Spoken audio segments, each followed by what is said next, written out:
کہ آج کے دور میں مسلمان اور مسجد کا کیا تعلق ہے. بریک پہ جانے سے پہلے بڑی خوبصورت بات کر رہے تھے مفتی نوید صاحب. میں چاہوں گی کہ علامہ عباس بجری صاحب بھی اس پر روشنی ڈالیں. جی علامہ صاحب.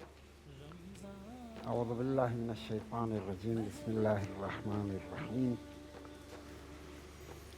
الحمد للہ رب العالمین وصلی اللہ علی سیدنا محمد واہل بیتہ الطاہرین.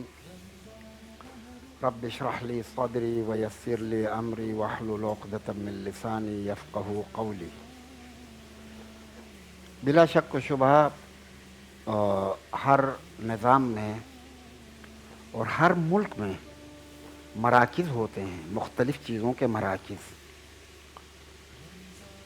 اسلام میں اسلام سیکھنے کے لیے، اسلام پر عمل کرنے کے لیے، اللہ کی بندگی کرنے کے لیے، بندگان خدا کی دادرسی کرنے کے لیے، مشکلات کو برطرف کرنے کے لیے، اس کے لیے بھی مراکز ہیں، اور اس مرکز کا نام ہے مسجد. حضرت پیغمبر اکرم صلی اللہ علیہ وآلہ وسلم سے حدیث آئی ہے ہماری کتابوں میں. آپ نے فرمایا کہ 4 جگہیں بہت قیمتی ہیں، ان میں 2 خانہ کعبہ اور بیت المقدس، ان دونوں کا نام لیا ہے. اس کے بعد فرمایا وہ گھر کی جن میں اللہ کے کلام کی تلاوت ہوتی ہو مسلسل، وہ گھر قیمتی ہیں. اور پھر مساجد، یعنی یہ 4 چیزوں کا ذکر حدیث میں آیا ہے کہ یہ قیمتی ہیں، یعنی خدا کی نظر میں قیمت رکھتے ہیں.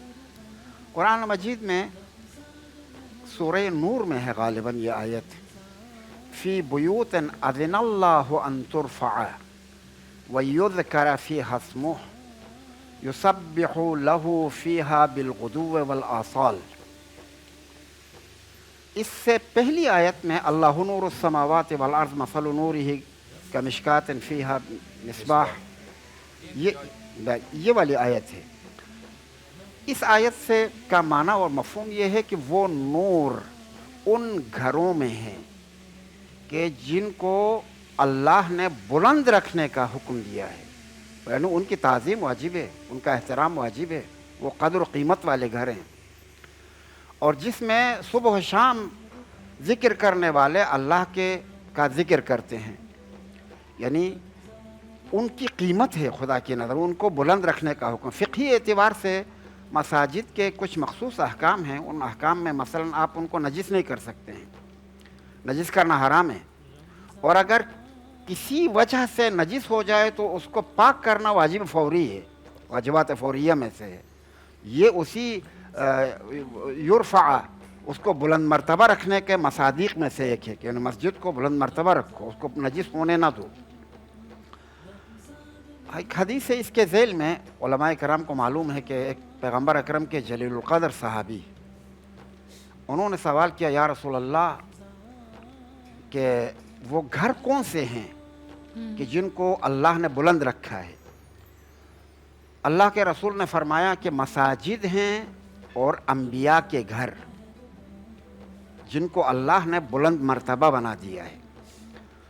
تو اس بزرگوار نے ایک اور سوال کیا بیت فاطمہ کی طرف اشارہ کر کے، احاذا البیت من ذلک البیوت، یا رسول اللہ کیا یہ گھر بھی ان گھروں میں سے ہے کہ جن کا احترام واجب ہے؟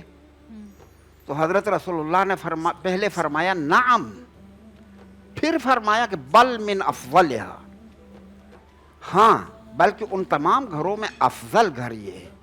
وجہ کیا ہے؟ خوب غور کریں. وجہ یاد خدا، تلاوت قرآن، یعنی خدا کے ساتھ رابطہ.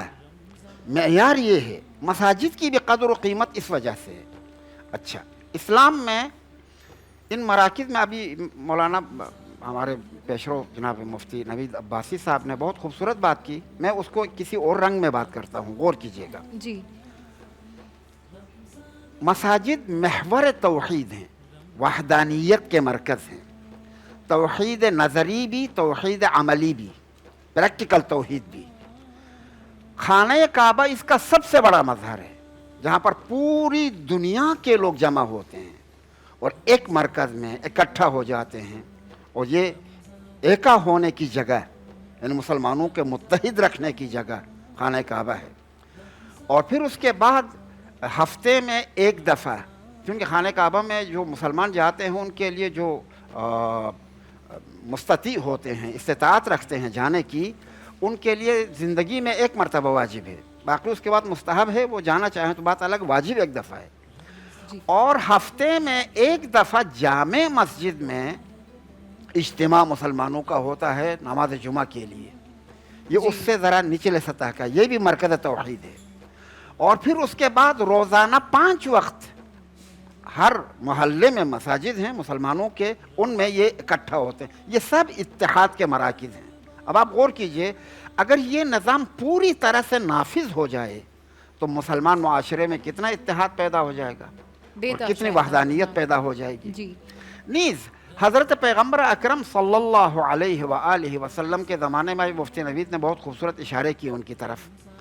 آپ وہیں پر عبادت بھی فرماتے تھے، وہیں پر فقراء اور ناداروں کی دادرسی بھی فرماتے تھے، وہیں پر اختلافات کو حل و فصل بھی کرتے تھے، قضاوت بھی فرماتے تھے، وہیں پر جنگ کی پلاننگ اور تدبیر بھی کرتے تھے. تو یہ ایک مرکز ہے جہاں سب کچھ ہو رہا ہے. صحیح. اور حضرت پیغمبر اکرم کا عمل ہمارے لیے اسوہ ہے، قدوہ ہے. ہمیں بھی چاہیے کہ اپنے مساجد کو اس سطح تک لے آئیں کہ ہم اپنے معاشرتی مسائل کے حل کا ذریعہ بنائیں اس کو.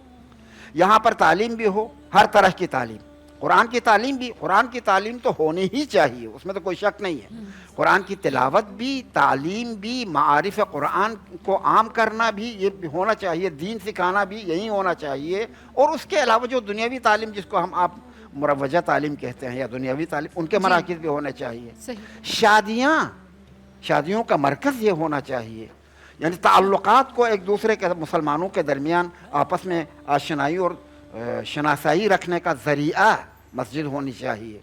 اچھا، خیرات اور اچھائیاں یہاں سے بٹنی چاہیے. فقراء مساکین محلے میں جتنے ہیں ان سب کی دادرسی کے لیے یہ ایک مرکز ہو کہ یہاں سے ان کی ضرورتیں پوری ہو جائیں.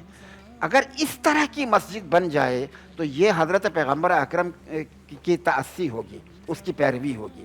اور یہ اسی پیروی، اسی سطح پہ ہمیں مسجد بنانے کی ضرورت ہے.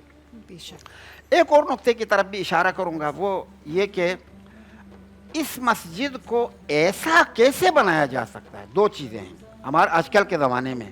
ٹرسٹیز معقول لوگ ہوں اور وہ دین سے محبت کرنے والے ہوں، اور جو پیش نماز وہ رکھتے ہیں وہاں پر نماز پڑھانے کے لیے جو شخص جو امام رکھتے ہیں، وہ امام ایمان اور عقل کے اعتبار سے کامل ہو، وہ بہروپیہ نہ ہو، ہیرا پھیری کرنے والا نہ ہو، دین کے لیے سنسیئر ہو، مخلص ہو. صحیح. اور ساتھ ساتھ عاقل ہو، یعنی وہ مدبر ہو، اسے آتا ہو کہ کسی ادارے کو چلانا.